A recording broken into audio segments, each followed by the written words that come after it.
warms my heart because today we're 10 timesing the self-love. And you know the cool thing, when you 10 times the self-love, I think you 100 times the love in your relationships, and that's pretty worth it. Especially if you are a feeling type and you like to, or an empath, and you want to give to so many people. I know this is going to be really important to you because you do not want to work on self-love. You want to give love. And so I'm hoping that today in this video, we're going to inspire you to prioritize you first so that you can 10 times your self-love, and then you can 100 times your relationship love. If this is your first time to our channel, Making Mindfulness Fun, we help you on your journey to higher consciousness so you can experience more joy, love, and emotional liberation. Every day we share easy tips, fun tips, tips that you can absolutely implement every day to make your life more mindful and in turn make your life happier. So please make sure you like this video so it gets shared to more people so they can see it as well, so that everyone can have self-love. Make sure you also subscribe to our YouTube channel and turn on post notifications so you don't miss a single one of our chakra series, and leave a comment below and tell us how you practice self-love. Okay, so we are on the heart chakra. The heart chakra is in some ways the most important chakra because it is the bridge from the body chakras, the 3 that we just talked about the last 3 days, and the 3 that we're going to talk about in the future 3 days, tomorrow and the next 2, with our spiritual chakras. And it's really important because we think of the heart chakra as always giving out. Like I was saying, I mean, I think we tend to think of love in terms of what we are showing to somebody else, giving to our kids, giving in our relationships. But self-love really it's the foundation of happiness. It's the foundation of health. So by us being able to step into our own love for ourselves and understand, like, why am I so hard on myself? Why do I carry this resentment? Why can't I forgive myself? This is huge. So I'm hoping today, by the end of this 5-minute video, your goal is to reflect and be like, what can I let go of that I've been holding on to that I won't forgive myself for? Because I don't care what Enneagram number you are, we are all holding on to some element of resentment, anger, frustration, something that we just will not let go within ourselves. So a lot of times, let's talk about forgiveness first. So a lot of times, most of us in the world are functioning on a level of not being able to forgive people. In fact, all of us have this subconscious feeling of being betrayed. In fact, we were just talking the other day how we've been living in an RV for 6 years now. And we started living in an RV when I was 14 and when Isabel was even younger than that. And in that process, we would a lot of times live half the year in San Diego, which is our hometown, so that my parents could work. And we would often leave for long periods of time and then come back. Well, one of the things that we were reflecting on, me and Isabel were reflecting on recently, was how much that we've always had this struggle of friends, of losing friends along the way. And sometimes that had to do with a misalignment of feeling like we couldn't be ourselves around certain people. But a lot of times our friends would fade away because we realize now there was a subconscious feeling that we betrayed them by leaving. Of course, we did not mean to, oh, I'm leaving you forever, you're not my friend anymore. It was a subconscious feeling, and we're all functioning, and that's because we are kind of primal beings deep down on the inside. We're all having this subconscious emotional give and take, and so when someone, we all have this feeling of people are betraying us without realizing that you're feeling like that person betrayed you.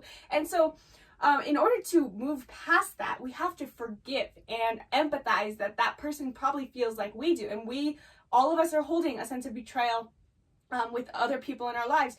And so in order to forgive that betrayal, we have to actually first realize that there's something in ourselves that we haven't allowed ourselves to fall in love with yet.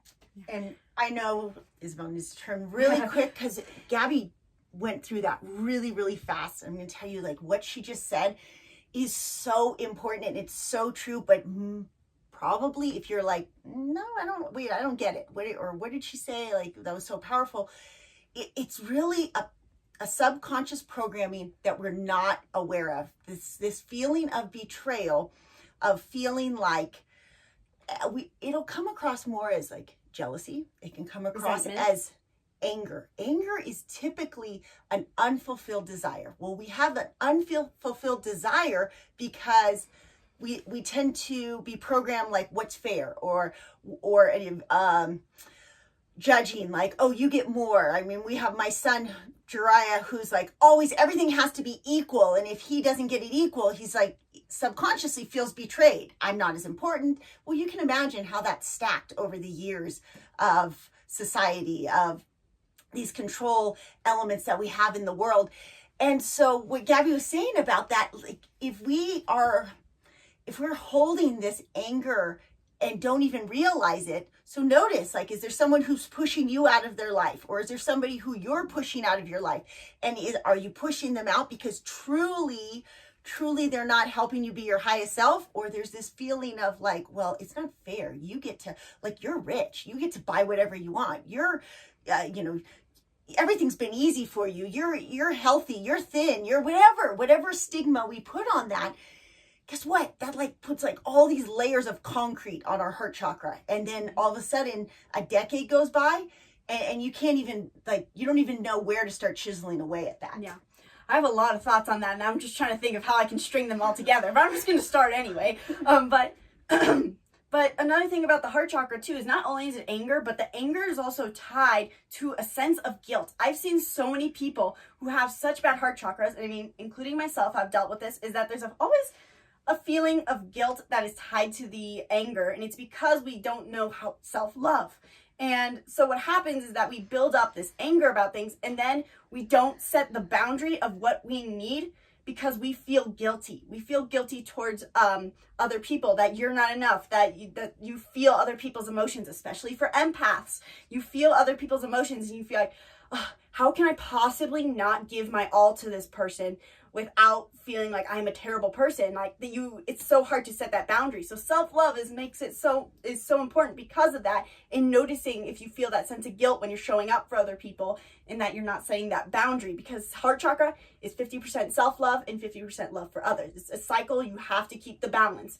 And this is also super important. I talked about in one of our previous videos is that the chakras affect our physical body always to some level. And sometimes it'll be unnoticeable. Maybe you have an unhealthy sacral chakra and you notice that like, oh, my hips are a little tight. But sometimes these can show up as extremes as well. And I noticed that because the heart chakra is located at the heart, if you don't have a healthy heart chakra, you have trouble more with your respiratory system. You can have trouble with your heart. You can have trouble with your breathing, your blood, all of that is muscles or skin near your chest. If you have shoulder pain, anything in your arms going on, pain there's a good chance it's related to your heart chakra. Yeah, and I mean, we could go so deep on this one because the more chakras you go up, the deeper the things get. But really quick, we're talking boundaries. You definitely want to check out our next video that we're going to share tomorrow on throat chakra, because throat chakras, if we have trouble setting boundaries, it usually has to do more with our throat chakra and an overuse of our heart chakra.